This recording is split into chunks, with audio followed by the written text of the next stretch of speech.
नमस्कार, प्रणाम, जय मिथिला। हम अहाँ सबक बीच एकटा महत्वपूर्ण सूचना लऽ कऽ आयल छी।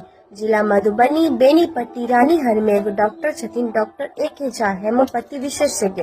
अगर अहाँ सबके कोनो भी समस्या अछि तऽ अहाँ सब हिनका से संपर्क कऽ सकै छी। अगर अहाँ सबके पुराना से पुराना दर्द, सर दर्द, कमर दर्द, घुटना दर्द या केश झड़ैया या त्वचा रोग या फिर कोनो प्रकारक समस्या या तऽ अहाँ सब हिनका से संपर्क करू। अहाँ के घर में बच्चा, बुजुर्ग या अहाँ के परिवार के कोनो भी लोग छथि जे कोनो भी समस्या से पीड़ित छथि तऽ अहाँ सब हिनका से संपर्क करू। और अगर हम मिथिलांचल से छी तऽ ध्यान देबै, जिला मधुबनी बेनीपट्टी रानीहर में हिनकर क्लिनिक छै, अहाँ सब ओतऽ जाकर हिनका से मिल सकै छी। और अहाँ सब मिथिलांचल में नहीं छी, मिथिलांचल के बाहर छी, भारत देश के कोनो भी कोना में छी, तैयो अहाँ सब हिनका से संपर्क कऽ सकै छी हिनकर नंबर द्वारा।